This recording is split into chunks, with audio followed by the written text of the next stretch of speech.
I knew how it felt, like when you could feel your emotions inside of you, the tenseness, the heat that builds up in your body, you can feel those things. You don't want that for yourself. Even growing up in my own parents' house, I used to tell my father, she cooked the food. You got 2 hands. You could dish out your plate. So there was something in you, Cindy, even when you were a small child, that you knew, no. I do have days when I look at myself in the mirror and I'm like, I don't like what I see. It's not who I was and it's not where I want to be. But I feel like sometimes you kind of let yourself have that moment and then you look at all the other parts that you do like.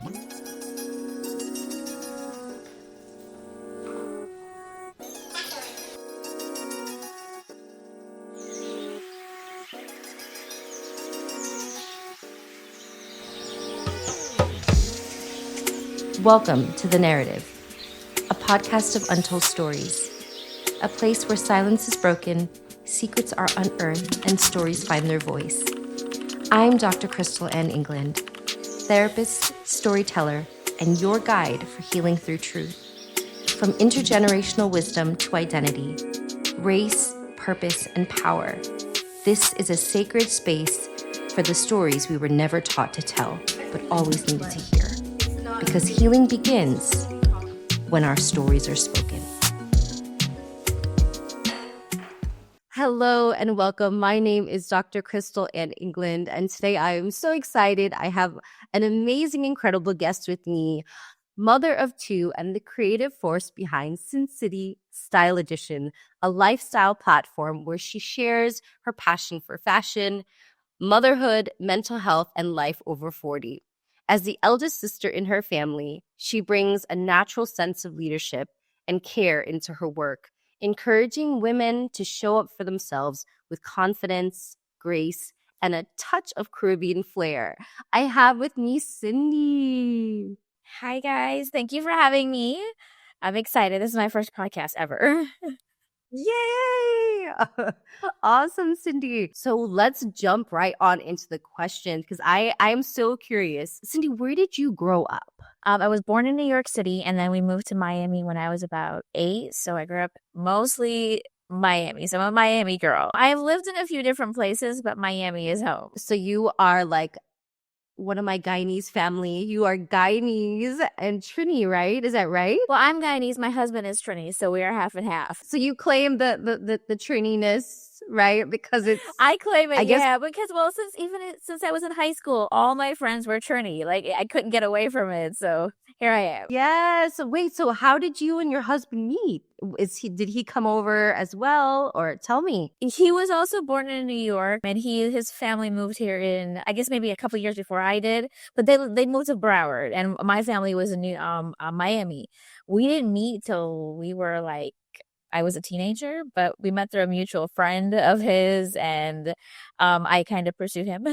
Wait, how did you know? Did you just see him and you were like, okay, that's the one. It was kind of like one of those moments where you see someone and you're like, well, why am I here with this guy instead?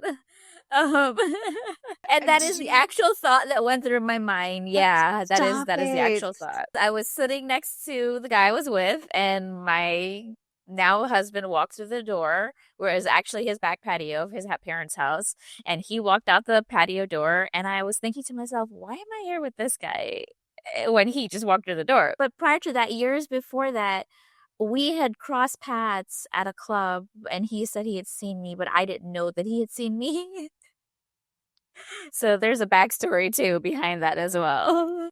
Isn't life so interesting, Cindy, that sometimes these things happen and nothing is a coincidence? No, definitely not. I definitely believe that nothing is definitely a coincidence. I'm sure that everything happens for a reason. Okay, so what's the story of how it went from him walking through the back patio and being like, that's the guy, and this guy?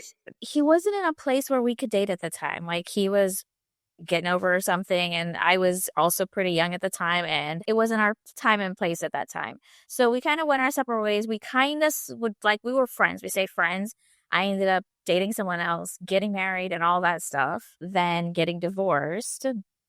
But the funny story is that when I got married and I went out with my husband my ex-husband at that time. We went to a club. I saw my now husband on stage because he worked in production at that time. I remembered the phone number on his t-shirt and I called him. So yeah, like I said, I pursued him every time. I pursued him all the time. Even because I knew it wasn't going to work with my ex-husband. I just knew it in my core it wasn't going to work. So as soon as I saw him on stage, I was like, that's a sign.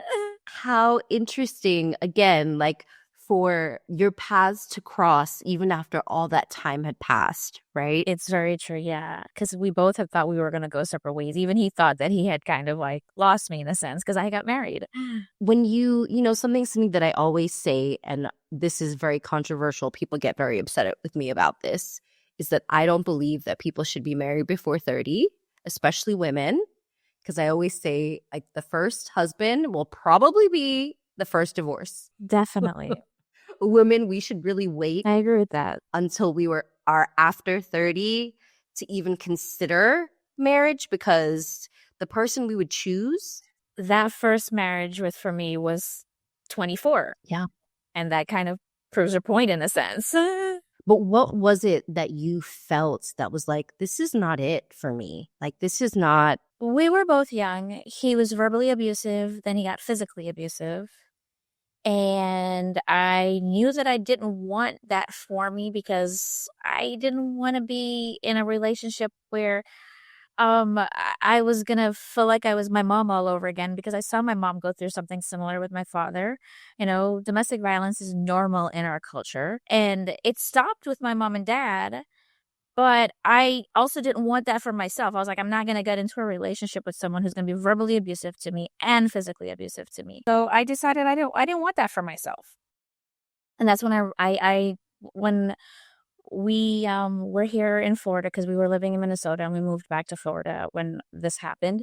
We got married and everything here in Florida, and this is my first husband. I didn't want to be that person again. I didn't want to feel that way. I didn't want, when I had my kids, if I had kids with this person, to have them grow up in a household where they felt uneasy and they felt like they had to live in fear or walk on eggshells around their parents, because the parents, emotions were more important than anyone else's emotions were because of what may be triggered amongst the two of them, whatever fight may happen between the two of them, kind of thing, And that was the way I grew up. I grew up in a household where domestic violence was a norm. I grew up that way, seeing it in my grandmother's household with my uncles. I learned about what my grandmother went through recently at her funeral. And then I saw it with my own mother.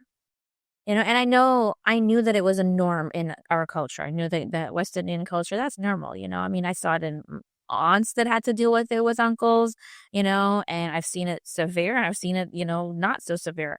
When I met my husband, my ex-husband at the time, he was verbally abusive.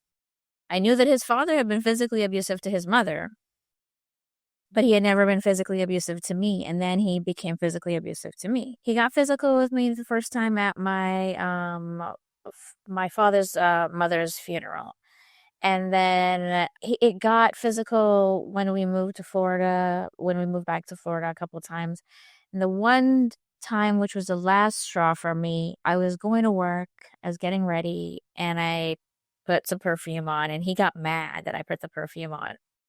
And he grabbed me by my neck, and he had me up against the wall, and he accused me of putting the perfume on essentially for someone else at work. And I used my fingers and I clawed his hands off of my neck, and I grabbed my keys and I ran out the house. And I drove to work that day in fear, but when I got there, I knew that I was going to turn back around anyways, right? I'd let my supervisor know that it was going to be my last day. And at that time, we lived in Coral Springs. I worked in Boca, and my parents lived in Miami.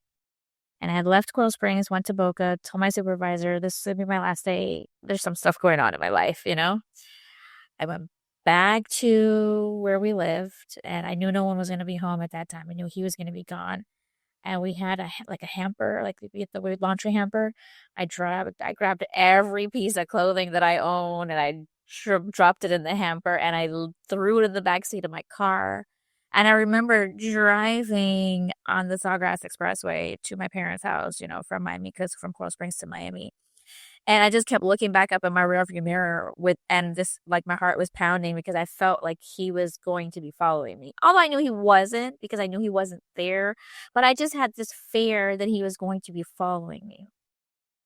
And so at my parents' house, and my father was like, West Indian families can be all about the community and what other people are going to say. But my dad was like, it's okay. I don't care what people say, come back home, you know? And that's big for someone to say who also used to hit his wife, right? But he had, like I said, it stopped. It stopped. My mom was the one who was more like, you should deal with it. Isn't that interesting, Cindy? Yes, it is very interesting.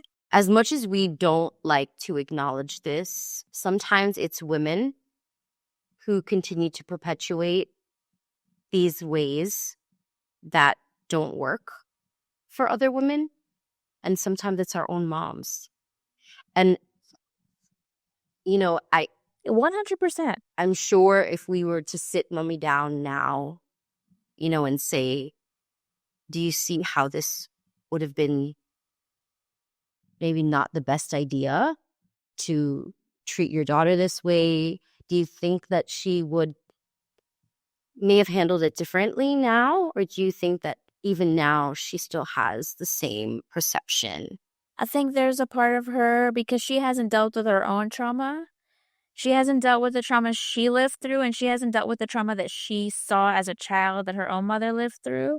So I don't think she'd ever be able to face whatever I went through either and admit because it. Like you said, unfortunately, within our Caribbean communities, having abuse within the intimate relationship is often normalized, right? If anything, it's like, don't you see how much I love you?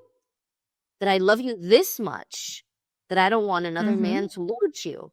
Yeah, or it's the more dominance part where, you need to listen to what I tell you to do, kind of thing. What do you think it was that was inside of you all along that knew that this is not what you wanted? What was that?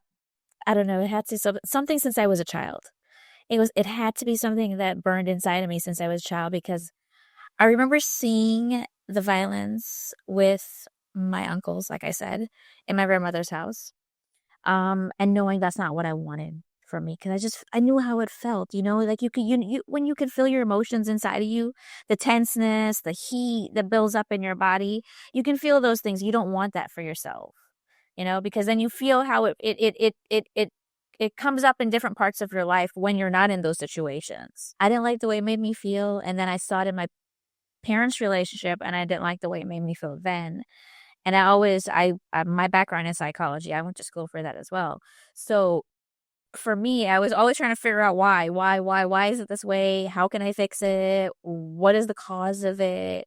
Kind of thing. So I always needed an answer, and I knew that there was no way this is the way things were going to be for me. I was like, there's equal parts. You and I are equal. Man and woman are equal. I used to, even growing up in my own parents' house, I used to tell my father, she cooked the food. You got two hands. You could dish out your plate.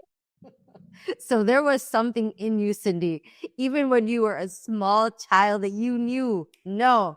I just knew. Yes.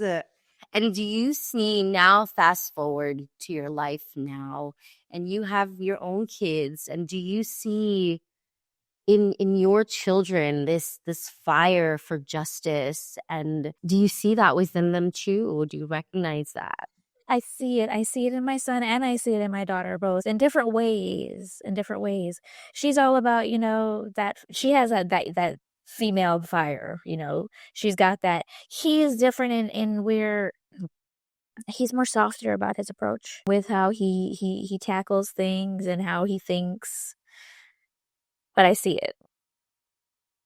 I see the fairness in both of them and wanting to be fair. And do you think that they get that from you, from dad, from both? They get it because I think they get it from all of us, because we're lucky enough to have my in-laws involved in their life as well. Both of my parents are also involved in their lives. My sister-in-law is involved in their lives. And I have two sisters that are also involved in their lives. So they have a lot of influences that I feel like from every different generation that plays into who they are as little people. So it sounds, Cindy, like you actually have the proverbial village, right? Like you have all these other people who are inputting love and lessons into your kids, not just you and your husband. And what is that like? Tell us, for all the people who don't have a village, what is it like to have a village? It's nice to have a village. It is definitely nice to have a village because you get that different perspective. And you also get the help. Definitely you get the help, on certain weekends when my son, he loves to be at my in-laws' house, so he's always over there. And then my daughter, she'll spend the weekend at parents. So we do get that time as parents together, where we get a break from the kids. So that is very beneficial because I have a friend who doesn't have that. Her mom and her father and her sister are no longer a part of her life. So she doesn't have the proverbial village. So she has people like me and friends and things like that create it for her. So I see the different versions of it. So I know how lucky it is to have that help and to have those people and those influences in my kids' lives. So Cindy, as you have grown into the woman that you are, when we think about the woman that you are now, this confident woman who, I know from your, I was reading on your blog, as well as on all the different social media platforms, that you're very big on embracing, right? Like where you are, what you have, right? This not being afraid to embrace your hair, right? And the grays, and allow those grays to be your wisdom and your body. And I'm curious, right, as someone who is currently in the midst of perimenopause, and my body has changed so much, and sometimes looking in the mirror and being like, ugh, obviously I love this body because it's birthed these children, and that is amazing and incredible. And I don't recognize this body sometimes, and that can be, it's a grieving that almost happens. So how do you handle that? How do you handle growing and aging? I've never really had too much issues with the way I look at and how I feel about my body. I think maybe the biggest time in my life where I really felt really bad about my body was after my son was born, and I was at my heaviest and I was the hardest at losing weight. But I feel like I did that mostly to myself mentally. There are times where, yeah, I do feel heavier, or do I feel like, oh yeah, I have a little belly pooch, you have that mom tummy, with I know the big thing now is we all joke that we're all big backs, that's like the big going trendy thing right now to talk about, right? And so we talk about unbigging our back. I know that's one thing some of my girlfriends talk about, right? So I feel like one way to do that is, because I do it to myself too. I do have days when I look at myself in the mirror and I'm like, I don't like what I see. It's not who I was, and it's not where I want to be, right? But I feel like sometimes you kind of let yourself have that moment, and then you look at all the other parts that you do like, right? Like I told a friend years ago when she was also, and this was before I even had kids, it feels awkward, and women don't do this. And it's funny you said you look at yourself in the mirror. Women don't do this. They don't look at themselves in the mirror. They don't take off all their clothes. They don't just stand there and just look at themselves from top to bottom. Just look at all the parts, the good and the bad parts, and find what you like in all of that. I could say I did this yesterday, and I noticed, the little wrinkles at the bottom of your tummy, and I was like, well, I have that too. And I have that. Why? Because I had 2 kids, I may not like it, but no one else is going to see it but me and him, right?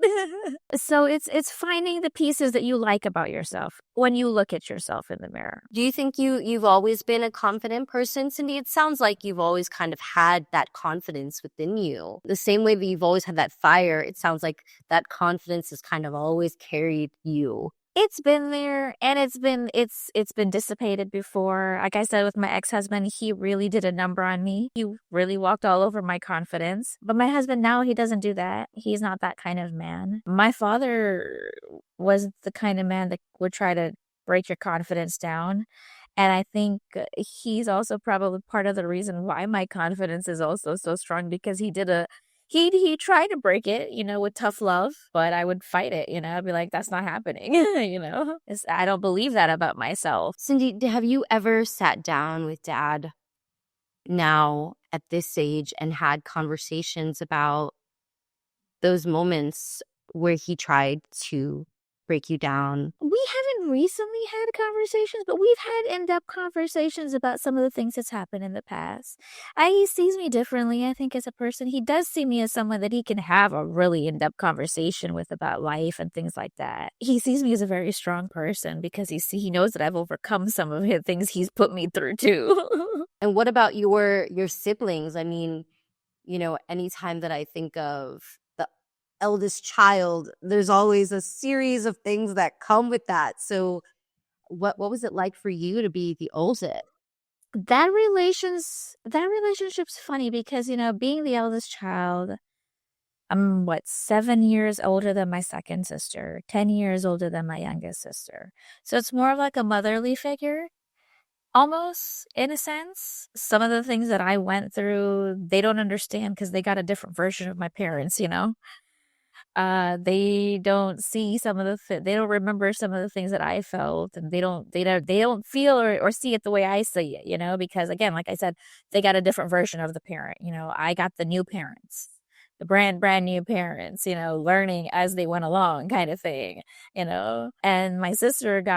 my middle sister, she's like, okay, well, they got the one that's I figure I kind of know what I'm doing, and then my youngest sister, she was like, oh, well, they're better off in life now, so they got the better version of the parent, And so when I talk about my experiences, there isn't so much that they can relate to, and sometimes they don't even remember or understand some of the sacrifices that I made for them in order for them to get and do the things that they do. Say more on that. What do you mean? You mean like because you mentioned that for you, it was more of a parent kind of feeling than a sibling feeling because of the age gap, right? 7 and then 10. I feel like I had to protect them. I had to protect them from the things that were going on for my parents. I had to protect them from, I had to be the buffer in between what was going on. My dad was very involved in his business. My mom, the maternal instinct in her, it's not a very strong one. I felt like I was that person, I felt like I was that mother all the time. I remember I was the one that they left home to babysit and take care of. I spent my summers taking care of my sisters, kind of thing. I spent my summers, cleaning up after them, kind of thing, So I wasn't really, I felt like I didn't get to have fun, a childhood, when it came to my birthdays were on the back burner. People, if you asked anyone in our community when my birthday is, they won't be able to tell you when my birthday is. But if you ask them when my mom's birthday is, my dad's birthday is, or my sister's birthday is, they will know because those birthdays were celebrated. My birthday was never one that was really celebrated because I wouldn't say I was a forgotten child, but because I was the eldest child, it was kind of like, oh, well, you kind of go with the flow and you kind of deal with whatever is going on at that time, and you accept that you're not going to get something at this moment because of the circumstances. How do you think that those circumstances, Cindy, have affected you, having to be the oldest and having to make so many sacrifices? Now as a parent, how do you do that differently with your kids? I apologize to my kids if I lose my temper or we can't do something at a certain time. I show up for them differently. My parents, I show up in the school system with my kids. I show up by supporting their ideas, their likes and dislikes. I feel like I'm doing things that my parents would have never done. Everything opposite that they would have done, I do, basically. And do you see the difference in your kids because of it? Yes, I do. I do. I see the difference. How are they different than how you are, do you think? I feel like they're going to be able to pursue their dreams with confidence, and they're not going to feel like they've got to live up to someone else's dream. So what are your dreams, Cindy? So now as you are in this mid-age, right? And I like to say that perimenopause is like the awakening, because in your 20s, you make a bunch of mistakes. In your 30s, you're still making mistakes. But by the time you get to like your 40s, entering into your 50s, you no longer have any more, what's the word? I'm just going to say this. You don't give a shit. You no longer, like, right? You made all the mistakes. You no longer give a shit. And now that's kind of like when life really starts, I feel like, for women, right? Is the great awakening, and you get to the place where, like, this last part of my life now is for me. So tell me about this part of your life now. Who is Cindy? To be honest, really, sometimes people ask me that question. And you're like, well, who am I? I'm like, oh, I'm a lot of things. I don't know who I'm going to be in this next half of my life. Well, who do you want to be? That's a good question. Who, like, when you think about, when you envision this woman, who do you want her to be? How does she move? What does she do? What is she excited about? To be honest, that's something I've actually been trying to figure out right now, like literally right now. In these past couple of months, I've been trying to figure that out. What are my next moves? Where am I going next? What is happening? I mean, my birthday is at the end of this month, so I'll be, 44 at the end of this month. So, I'm wondering, like, what are my next moves? Do I want to pursue a, more in-depth demanding career? Do I like where I am, or am I gonna do something different with my blog or my Instagram kind of thing? So that is definitely something I have been asking myself right now. So that's kind of why I don't have an answer for you. It is something that I'm asking myself. But I think so many women, again, right, like in being in this great awakening, when you're just on the cusp of perimenopause, going into menopause, a lot of us are, again, the 20s, we did what other people expected, even into our 30s. Then moving into our 40s, we start to say, wait, who am I? What do I want? What are the things that I want? How does my life need to look so that I feel whole and fulfilled and no longer caring about the input of other people, right? So it makes sense why you're still discovering it, because it sounds like it's really just beginning for you, and how beautiful. Definitely. It is something that is definitely something that is just now starting for me. And I feel like it started happening over the summer.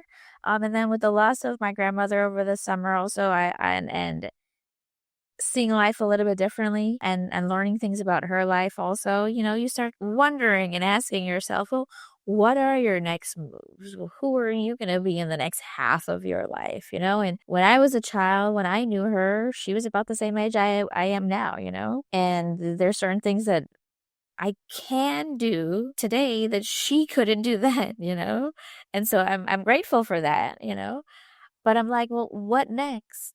What next? And that's something I've been asking myself every morning on those more walks after I drop off my daughter. So it sounds like grandma was an important person in your life. Tell me about that relationship. She was very impactful for me in my childhood, my early childhood. She was the person that I lived with when I was until about 7 or 8 years old. So she was in the early parts of my years. She was very impactful and part of my life. I would say she's almost like the first mother figure that I had in my life. She taught me to make roti. She used to scratch my back to fall asleep at night, kind of thing. So she's that person, and so losing her was very impactful for me this summer. And it was really nice because I'm grateful my kids actually got to see her and meet her. And then my son actually, he actually spoke at her funeral. And I was really proud about that because he was for the youngest person there, he was brave enough to get up and talk. Would you say that grandma was really, the nurture, loving and gentle, and all of the things that you needed as a child? Did you get that stuff from mom, or was grandma really the source of that? That was definitely something I got from her. Absolutely. All of the above. Yes. Yeah. That was not something that I can say I received from my mother. And so I can see then, Cindy, how with the death of her, that would feel like such a major loss, because where that warmth and that softness, like grandma, it sounds like she represented that warmth, right? That part for you.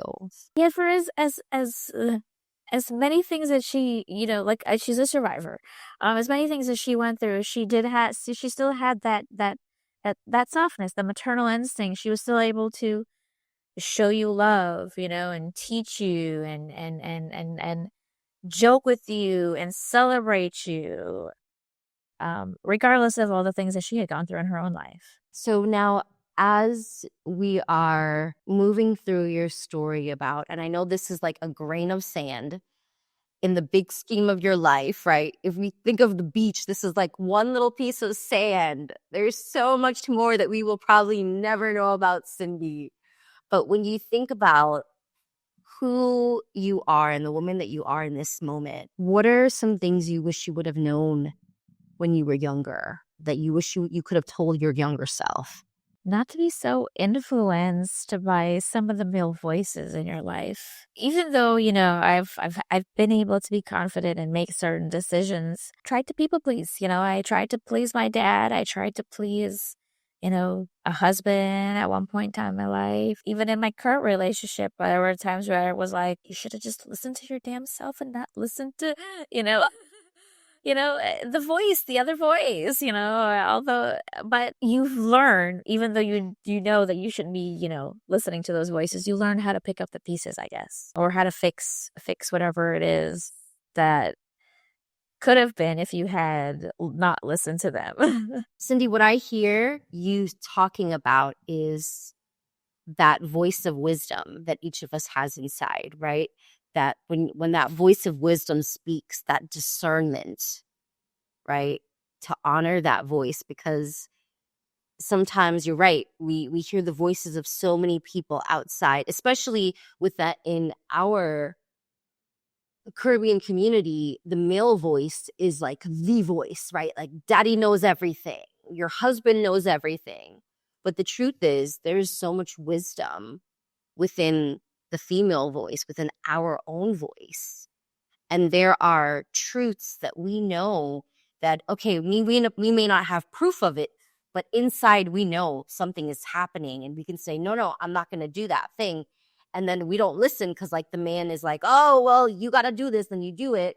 And you're like, see, I should have. I told you I shouldn't have done it. And that's something I've learned over time, just like there's many times where listen to that voice inside, listen to the voice inside. Because it doesn't steer you wrong. It knows exactly what you need in that moment. That wisdom. I'll tell you a little story. When I lived in the Netherlands, I missed my family really badly. And I had been there for about a month. And so I wanted to come back home. So I booked a ticket and I took a midnight train from the Netherlands into Paris. But the train, it was a late train. So there was sketchy people on the train. There was a man on the train. He claimed he was a doctor, student, medical student. And the stop was, he was getting off at one stop before the train station that I was supposed to go to. And he's like, well, don't go to the train station. There's a lot of weird people there. Come spend the night at my house, blah, blah, blah. And the little voice in me was like, damn well you should not go nowhere with him. No matter how convincing he kept trying to be. And he was very convincing. He could try. He's like, oh, you're going to be alone. There's no places open. There's nothing there.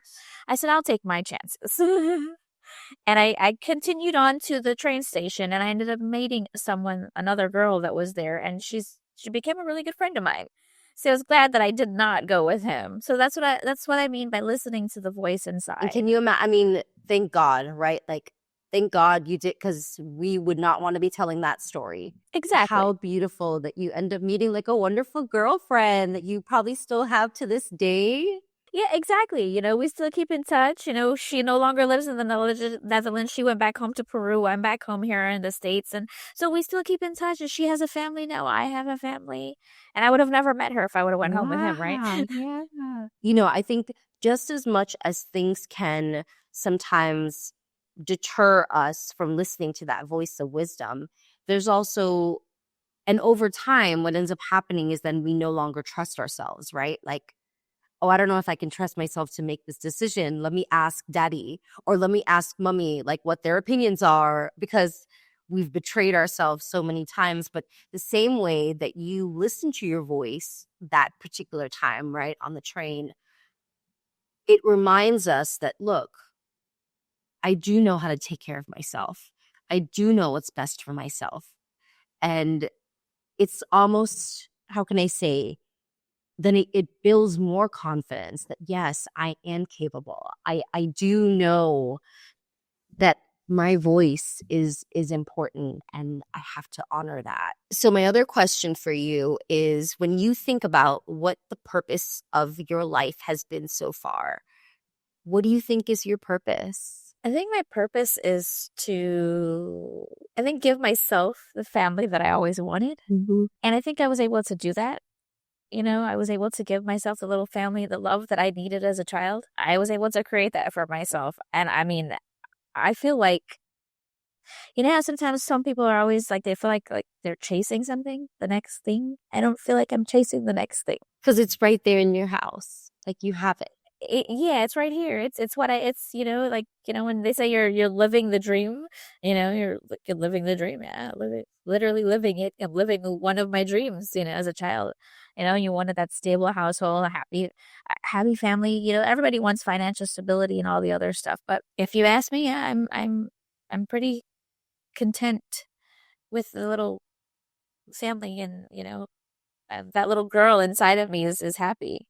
You've taken care of her. You've given her, maybe not in the way the things that she was able to get back then, but now you're able to give her these things. This is how we heal, right? We heal by sometimes giving our children and our families now the opportunities that we didn't have as kids.